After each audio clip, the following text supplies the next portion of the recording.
El siguiente programa es para todos.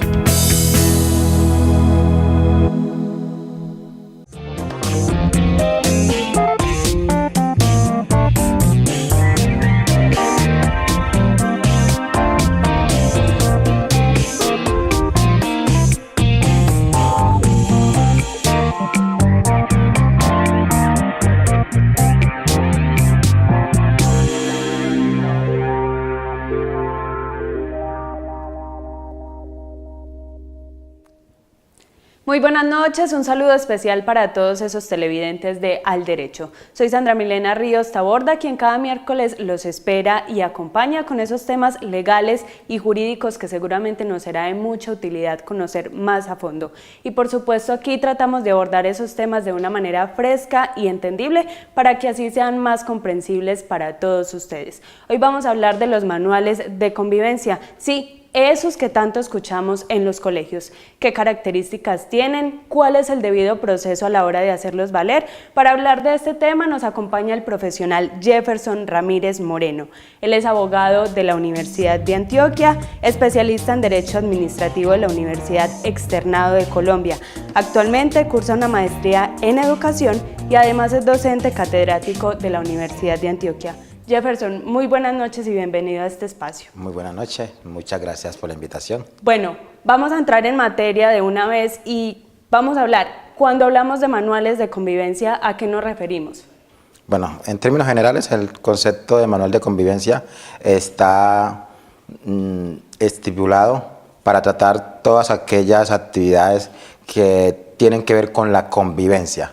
En este caso particular, con la convivencia escolar. Es decir, son esas reglas que se entablan, que se organizan, que se plasman dentro de una institución educativa para que haya unos mínimos de convivencia al interior de la institución.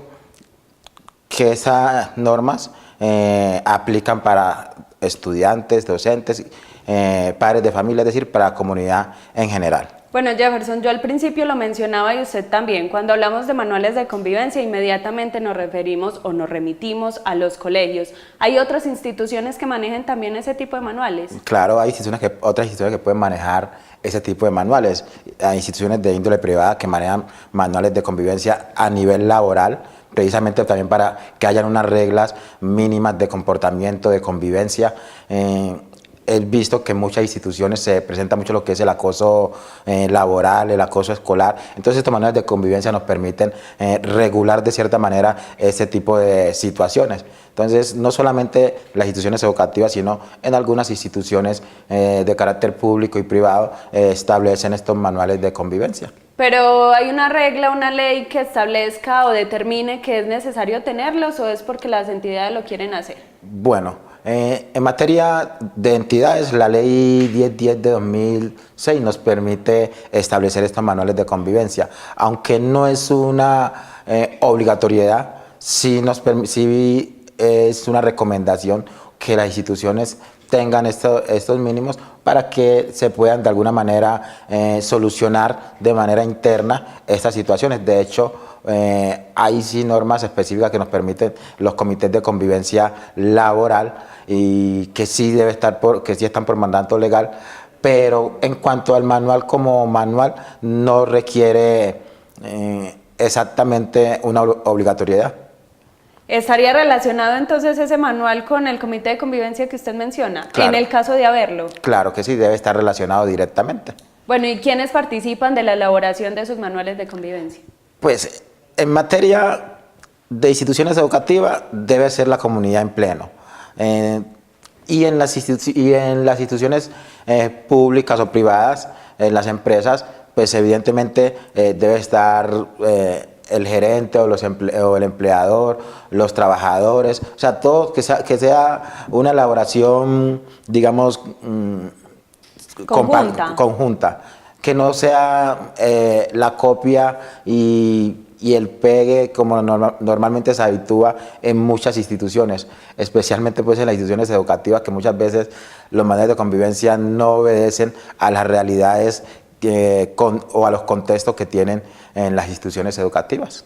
Bueno, usted dice, participan de la elaboración la comunidad educativa, pero ¿cómo se hace? Porque hay colegios que tienen una población estudiantil muy grande. Bueno, por norma, la ley 115 y el decreto 1860, la ley 115 de 1994 y el decreto 1860, que es un decreto reglamentario, establece que el rector debe convocar a los estamentos de la institución educativa, es decir, a padres de familia, estudiantes, docentes, es decir, que haya representatividad de toda la comunidad educativa. Los convoca para que este manual de convivencia sea elaborado conjuntamente por cada uno de ellos. Se hagan las actividades previas y en última instancia el consejo directivo aprueba y el rector, mediante resolución rectoral, determina pues esta aprobación del manual de convivencia. ¿Cada cuánto se actualiza? ¿Tiene alguna vigencia ese tipo de manuales en las instituciones? Realmente los manuales de convivencia no tienen una vigencia, y menos en nuestro país, que es un país que tiene una inflación normativa bastante evidente. Es decir, aquí las normas cambian constantemente. Entonces, los manuales de convivencia deben ser dinámicos. Igualmente, hoy hay mucha sentencia, hay mucha jurisprudencia en materia de manuales de convivencia. Casi que yo podría decir que todo lo que hoy regula los temas de convivencia, especialmente lo del debido proceso en la institución educativa, está más asociado a la jurisprudencia que ha expedido la Corte Constitucional colombiana. Jefferson, entonces, ¿cómo trabajan ahí las instituciones? Porque los tiempos son cambiantes, las generaciones mucho más. ¿Cómo se trabaja entonces ahí ese tema? Mira, en materia de manual de convivencia hay que reconocer que existe una gran problemática en Colombia, porque como las normas son cambiantes, evidentemente al interior de las instituciones educativas tampoco, digamos, que existe el personal, digamos, idóneo a veces para la elaboración de estos manuales de convivencia, porque nosotros somos docentes, los docentes nos preparamos o se preparan para otras actividades distintas a las jurídicas, y los manuales de convivencia evidentemente son normas jurídicas que tienen aplicación en el contexto escolar. Entonces, cuando no conocemos nosotros las normas y en Colombia, que son cambiantes, a veces se complica mucho la realización de estos manuales. Por eso te decía hace un momento, eso hace que muchas instituciones lo que hagan es copiar modelos que a veces no están en contexto con la realidad de la institución educativa. Bueno, Jefferson, en el derecho los televidentes también preguntan, y más de este tema que es poco hablado fuera de las aulas de clase, así que miremos qué tiene nuestro televidente para preguntar.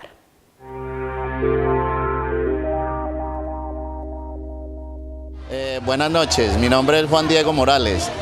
Mi pregunta es, ¿cuáles son los derechos de los estudiantes que debe proteger el manual de convivencia?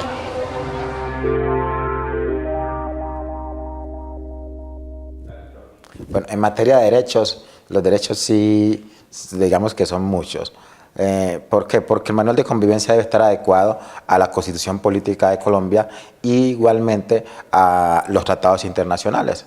Es decir, nosotros, los manuales, lo que son los derechos humanos, los derechos del niño, nuestra Constitución, son parte inherente de un manual de convivencia.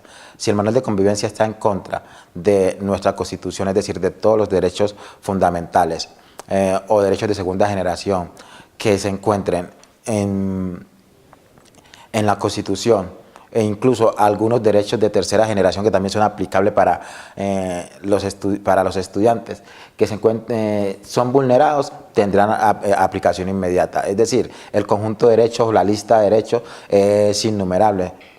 Por decirte, Declaración de los Derechos Humanos, Declaración de los Derechos del Niño, Constitución Política de Colombia con su catálogo de derechos fundamentales y derechos sociales y económicos. Es decir, entonces, decirte hoy cuáles son esos derechos, no terminaríamos, pero principalmente podríamos decirse que la igualdad, el derecho a la intimidad, el derecho a la libre expresión, el derecho a la educación como un derecho fundamental, son derechos que deben estar inmersos en los manuales de convivencia y que no se deben vulnerar. Especialmente otro derecho que también es fundamental y que hace parte de los manuales de convivencia es el derecho al debido proceso, que en muchas ocasiones se vulnera. ¿Qué son esos derechos de tercera generación que usted mencionaba ahí? Bueno, cuando hablamos de los derechos de tercera generación, son esos derechos que están asociados al medio ambiente. Es decir, por eso decimos, hoy nuestra normatividad, la ley 115, permite que a través de los PRAES también se generen unas prácticas ambientales al interior de las instituciones educativas. Entonces, todos esos derechos que tienen los estudiantes a tener un ambiente sano, un ambiente escolar adecuado, decimos que hacen parte también de esos derechos que deben estar inmersos en los manuales de convivencia. Bueno, Jefferson, ¿qué representan esas figuras de personero? Cuando yo estudiaba, que ya hace ratico también se elegía conciliador de conflictos, ahora escucho que se elige contralor. ¿Qué representa? Bueno, las personerías estudiantiles son fundamentales, están estipuladas en la misma ley 115, desarrolladas a través también del decreto 1860. Permite que los estudiantes tengan un representante en el gobierno escolar que permita promover los derechos y deberes que tienen los estudiantes al interior de la institución. Y hago hincapié en los derechos y deberes porque también es importante resaltar que la Corte Constitucional, por ejemplo, ha dicho que la educación tiene un doble sentido, es decir, un derecho, pero también hay unos deberes que deben cumplir. En esa medida, el personero estudiantil debe ocuparse de promover todos esos derechos y esos deberes que tienen sus compañeros al interior de la institución educativa. Con respecto al conciliador estudiantil, algunas instituciones utilizan esta figura, o mediador estudiantil también, utilizan esas figuras, pero no está pues regulada realmente y plasmada en la norma específicamente. Y lo hacen para darle mayor participación a los estudiantes. Es una manera pues digamos, de un mecanismo alternativo de solución de conflictos al interior de las instituciones educativas. Lo del contralor. Ahora, con respecto al contralor, sí, digamos que Antioquia en materia de contralores estudiantiles, digamos que casi que mandó la parada a través de una ordenanza, si no estoy equivocado, bueno, para los números soy un poquito flojo, pero bueno, a través de esa ordenanza se instauró en Antioquia primeramente lo que fueron los contralores estudiantiles. El contralor estudiantil está instituido para coayudar en la vigilancia de los recursos que se tienen en la institución educativa, es decir, la parte del contralor es de los recursos, todo lo que tenga que ver con la parte presupuestal, con los enseres y equipos de la institución. Y debe ser, digamos, un vigilante de que todo lo que se plasma en el presupuesto, lo que hay en la institución, se le dé una adecuada utilidad. Bueno, y esas personajes o esas figuras que hay dentro de los colegios y que acabamos de mencionar, ¿están relacionados con los manuales de convivencia o es otra normatividad aparte? ¿O se establecen ahí? Están ahí relacionadas. Todo lo que tenga que ver con la convivencia escolar debe hacer parte de los manuales de convivencia. De hecho, te decía, el personero hace parte del consejo del gobierno escolar, perdón, y en esa medida en los manuales de convivencia debe tener una parte especial donde se establezcan cuáles son sus funciones, cuáles son sus deberes. Algunas instituciones resaltan cuáles deben de ser sus características, aunque realmente la norma no lo plasma, pero algunas instituciones sí lo hacen dentro de la autonomía que tienen también a la hora de la elaboración del manual de convivencia.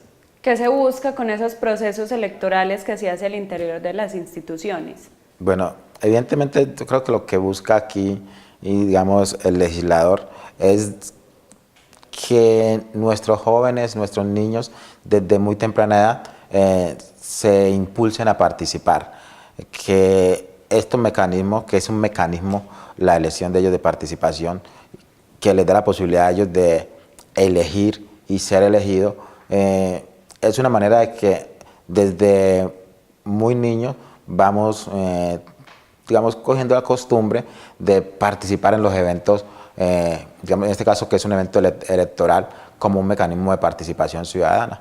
Básicamente es prepararlos para su rol de ciudadanos cuando cumplan la mayoría de edad. Bueno, ¿Sería así? si cuando hablamos si hablamos del concepto de ciudadanía de manera restringida, que es el concepto de mayoría de edad, pues diríamos que sí, porque también creo que hay un concepto amplio y es donde el ciudadano no es solamente el que tiene 18 años, sino que es aquel que se permite participar en las cuestiones que le atañen. En este caso, nuestros niños en la gestión educativa participan en la elección del personero porque es él quien los va a representar, quien va a representarlo ante los órganos del gobierno escolar. Igualmente el contralor estudiantil también los va a representar. Entonces es una manera, digamos, de extender su ciudadanía desde muy niños. ¿Obligan las instituciones educativas a los estudiantes a participar de esos procesos electorales?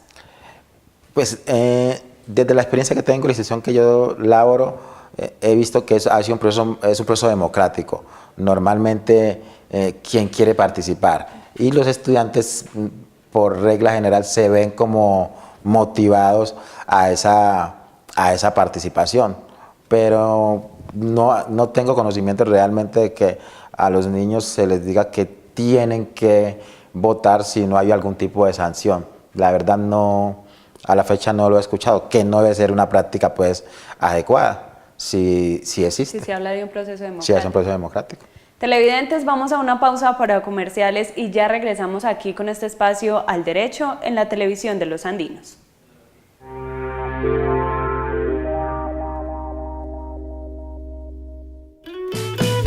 Nuestros clasificados tienen una duración de 15 segundos, logotipo y o fotografía de su negocio, locución, texto y musicalización. Son 6 emisiones diarias de lunes a domingo. Elija esta opción e invierta en su negocio 150,000 pesos al mes. Y si pauta 3 meses o más, solamente paga 130,000 pesos.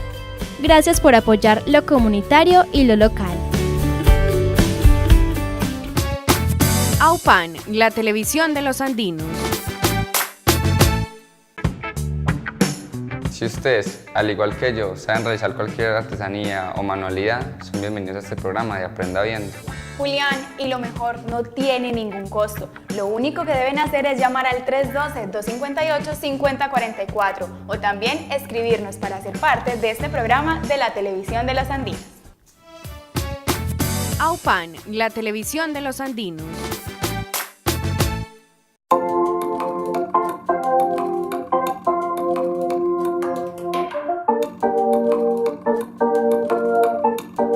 Los delegados de AUPAN estamos presentes en todos los sectores.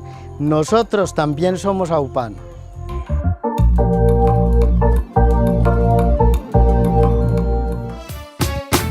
AUPAN, la televisión de los andinos. Bien dicen que recordar es volver a vivir, por eso te invito para que te conectes todos los martes a las 8 y 10 de la noche para que recordemos juntos momentos de nuestra historia andina. No lo olvides, por AUPAN, la televisión de los andinos. AUPAN, la televisión de los andinos.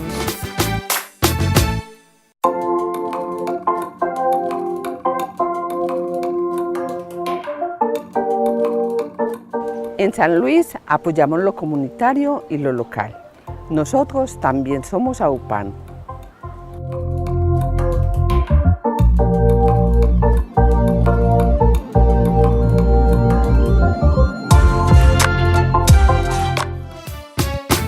AUPAN, la televisión de los andinos.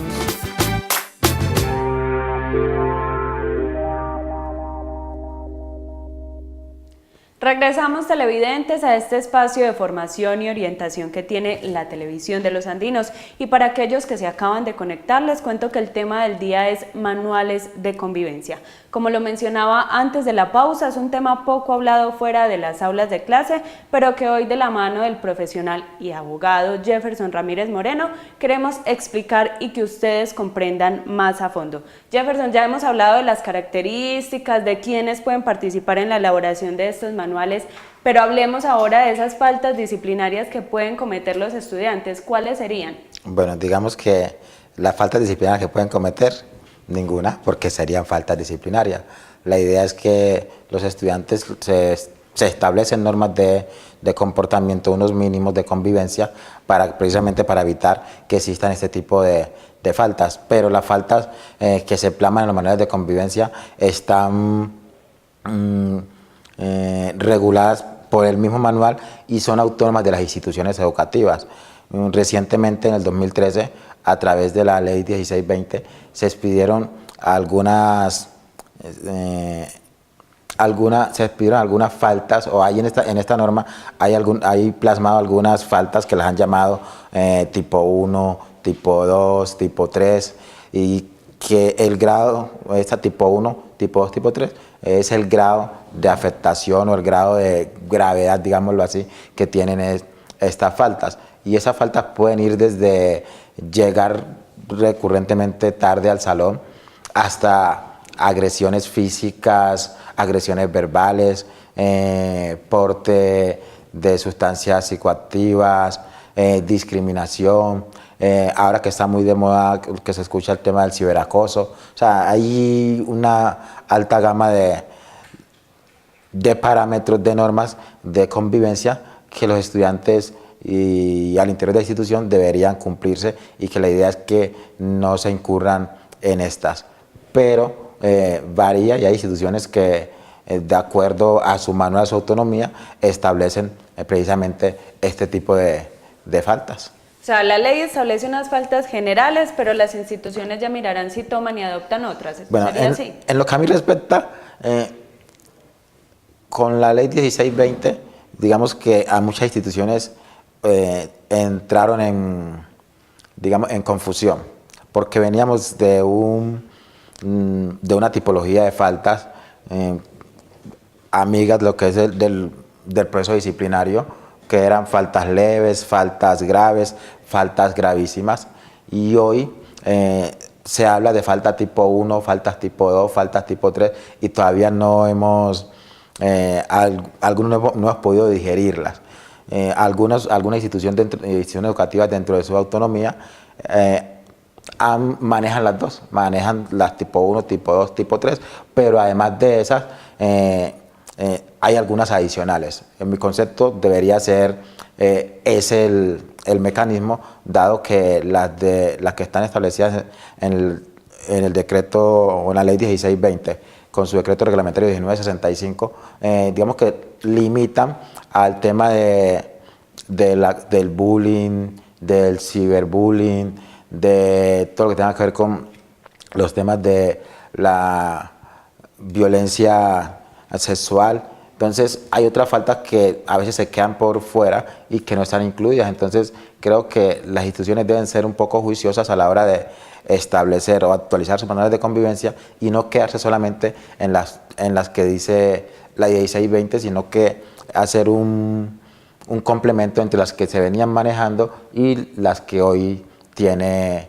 la norma 1620. Bueno, ahorita hablábamos que esos manuales no tienen como una vigencia límite o una fecha de vencimiento, digámoslo así, pero sí las instituciones pueden actualizarlo cuando quiera o incluir nuevos artículos o normas. Sí, las instituciones son autónomas, y dentro de ese marco de autonomía las instituciones pueden actualizar sus manuales en la medida que ellos efectivamente observen que hay necesidad de hacerlo. Tú lo decías ahora, los tiempos son cambiantes y vamos a una manera acelerada, y hay situaciones que a veces no entran dentro de las generalidades, y al no estar dentro de las generalidades, a veces al no estar contempladas, permite a las instituciones educativas que cuando se presenta un caso que no se tenía contemplado, entonces para poder darle manejo a ese tipo de casos tendríamos que actualizarlo. Es decir, si hay una falta que una institución educativa, por decir algo, el uso de celulares, hay instituciones educativas donde no hay señal, donde no llega la señal para teléfonos móviles, ¿cierto? Entonces, para ellos no es una necesidad incluir el manejo de celulares al interior del manual de convivencia, pero cuando ya llega la señal para teléfonos móviles, se hace necesario, porque ya los estudiantes tienen una dinámica diferente ¿sí? Y esa dinámica diferente puede afectar de alguna manera la convivencia al interior de la institución educativa. Es decir, hoy las TIC están obligando a las instituciones, o deben obligar a las instituciones educativas a que constantemente estén actualizando sus manuales de convivencia, dado incluso que en Colombia la normativa sobre este tipo de temas de las tecnologías todavía es un poco precaria, no tenemos mucha reglamentación y eso genera pues que haya un vacío jurídico y que muchas veces en las instituciones no sepamos cómo manejar un tipo de situaciones. Bueno, Jefferson, ahorita hablábamos de esas posibles faltas que se pueden presentar en las instituciones, llegar recurrentemente tarde a clase, portar sustancias alucinógenas. ¿Cómo se sancionan ese tipo de faltas? Bueno, lo primordial es que para que exista una sanción debe existir lo que es el debido proceso. Es un derecho fundamental, sin ese debido proceso evidentemente no puede haber ningún tipo de sanción. Y también el procedimiento está adecuado de acuerdo a las instituciones educativas. Entonces, hay algunas instituciones educativas que hacen un llamado de atención primeramente verbal, llaman al padre de familia o acudiente. Entonces, depende pues realmente de cada institución. Lo importante aquí es que sí debe guardar lo que es el debido proceso, es decir, la falta, por ejemplo, no es una falta que nos la inventemos o se invente, la falta debe estar escrita, debe estar estipulada, tipificada, como se dice en el ámbito jurídico. Si la falta no está tipificada, al estudiante no se le puede sancionar porque sería una violación al debido proceso, porque no hay una norma que prohíba la acción que el estudiante cometió en ese momento. Entonces, por eso te decía ahorita que es importante que las instituciones educativas estén actualizando sus manuales de convivencia de acuerdo a las situaciones cambiantes que se van generando. ¿En qué momento entonces se debe expulsar un estudiante? ¿O depende de ese debido proceso? ¿Cómo funciona ahí? Bueno, el debido proceso sí es muy importante. Cuando hablamos de expulsión de estudiantes, el tema, digamos, se complica, es un tema que es bastante espinoso, pero afortunadamente la Corte Constitucional en su jurisprudencia ha establecido pues que lo que te decía ahora, la educación es un derecho deber y hay algunas situaciones en las cuales los estudiantes pueden ser sancionados con la expulsión de la institución. Lo que sí debe quedar claro es que esa expulsión no puede ser una sanción indefinida, sino que tener un límite. Igualmente, esto pues obedece cuando normalmente en los manuales de convivencia se establecen faltas que son de tipo pues gravísimas o tipo 3 como lo establece la nueva norma. Y en ese sentido al estudiante se le debe dar la oportunidad de hacer sus descargos, si tiene posibilidad de llevar su abogado,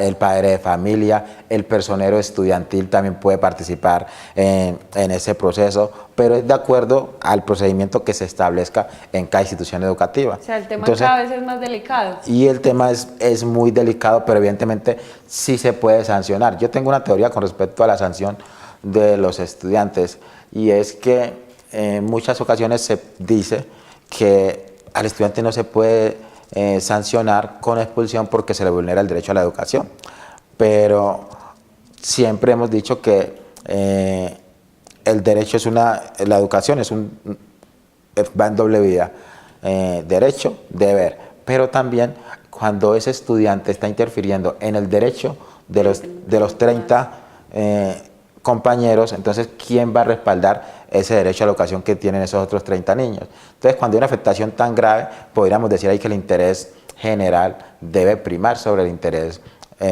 particular. Lo cierto es que también hay que tener medidas pedagógicas, no solo siempre tiene que ser la represión y la primera sanción o lo primero que se nos viene es no, hay que sancionarlo, hay que echarlo, no. Hay que mirar un tratamiento, la solución es un debido proceso. Algunas instituciones que tienen acompañamiento psicosocial, entonces hay que mirar muy bien el tipo de estudiante, la situación de la familia, o sea, son muchas las cosas que tienen que tener en cuenta y analizar a la hora de la expulsión de un estudiante. Bueno, Jefferson, el tiempo se nos está acabando y el tema ya también lo vamos agotando, pero vamos con una última pregunta de uno de nuestros televidentes.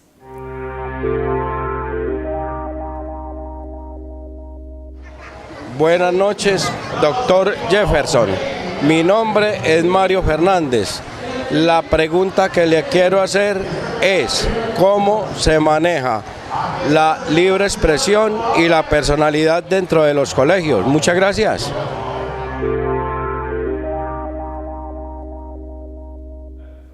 Bueno, el tema de la libre expresión es un tema que ha sido muy espinoso, no solamente ahora, sino históricamente. Históricamente a nuestros estudiantes, a nosotros, digamos, de alguna manera se nos reprimía mucho por ese derecho que es un derecho fundamental. Hoy, ¿cómo se debe manejar? Como un derecho fundamental. Debe respetarse la libre expresión, pero que ese derecho también tiene unos límites, y el límite es el otro. No por el solo hecho que tengo ese derecho, con mi actuación no puedo vulnerar otros. Entonces, la libre expresión hoy es un tema que también tiene todavía muchas aristas, pero que se ha ido solucionando gracias a las sentencias que la Corte Constitucional ha venido emitiendo en ese sentido. Anteriormente el cabello largo, las uñas, el labial, el uniforme. Entonces, por eso el manual de convivencia debe tener unos mínimos que debe estar acorde con la Constitución política. Y evidentemente hoy, por ejemplo, el tema del corte del pelo no puede ser causal de expulsión ni de sanción de un estudiante.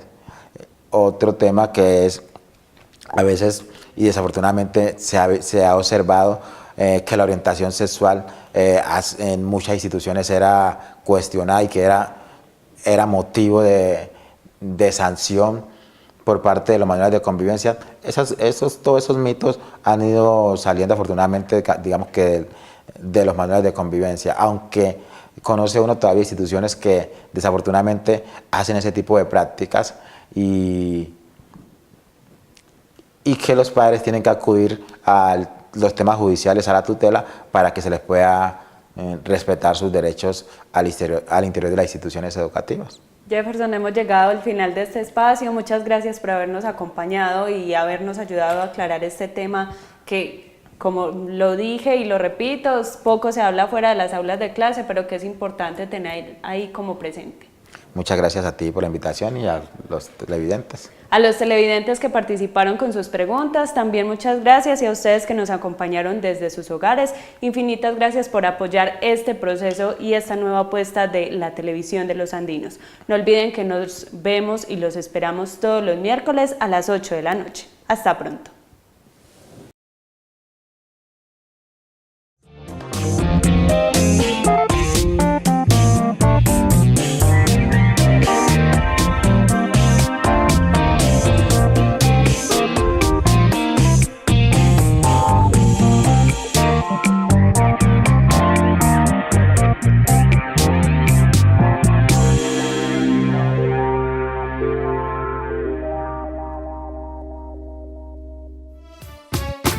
AUPAN, la televisión de los andinos.